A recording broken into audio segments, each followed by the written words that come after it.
নতুন বছর 38 বছর শুরু হবে। মার্চ মাসের মধ্যে বাজেটে টাকা খরচা করতে হবে। 10 দিনের বেশি কাজ করা যাবে না। এখন পর্যন্ত যে হিসেব রয়েছে জবকার্ডের মাধ্যমে কাজ করে তাদের অর্থনৈতিক উন্নতি ঘটিয়েছিলেন। এটা শুধু আমাদের ত্রিপুরা রাজ্যের মধ্যেই না, বিগত বামফ্রন্ট সরকারের সময় খুব সংগতভাবে গ্রামীণ এলাকার অর্থনীতি, গ্রামীণ এলাকার সম্পদ তৈরি করা, এই রেগা প্রকল্পের মধ্য দিয়ে আমাদের এই রাজ্যের বিরাট অংশের মানুষকে সেই সুবিধাগুলো পৌঁছে দেওয়া হয়েছিল। 14 সালের পর যখন ভারতবর্ষের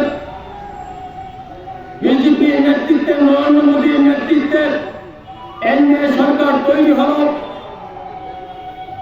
প্রতি বছর আমার আগে বক্তা বলেছেন, প্রতি বছর রেগা প্রকল্পের টাকা ধীরে ধীরে বাজেট থেকে কাটছুট করতে লাগলো।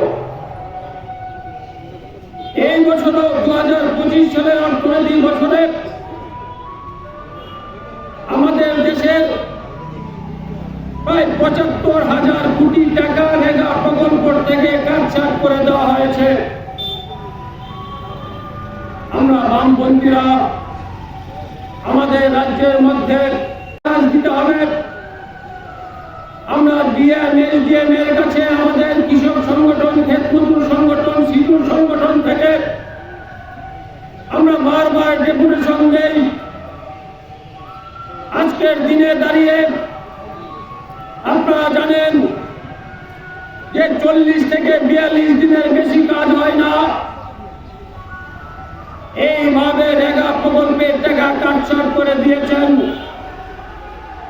আমরা কিছুদিন আগে ডিএম এর কাছে, বামপন্থী সংগঠনের পক্ষ থেকে ডিএম এর কাছে আমরা গিয়েছিলাম। আমরা দাবি জানিয়েছিলাম যে গাড়ি দুর্গাপুজোর সময় কাজ দিচ্ছে না, রেগা প্রকল্পের কাজ, চৈত্র সংক্রান্তি সময় কাজ দিচ্ছে না। এই প্রকল্পের মধ্য দিয়ে উৎসব পার্বণের সময় মানুষ এই কাজের মধ্য দিয়ে তাদের হাতে পয়সা যায়। ওই ডিএম সাহেব পরিষ্কার সেদিন আমাদের বলে দিলেন কাজ করা যাবে না।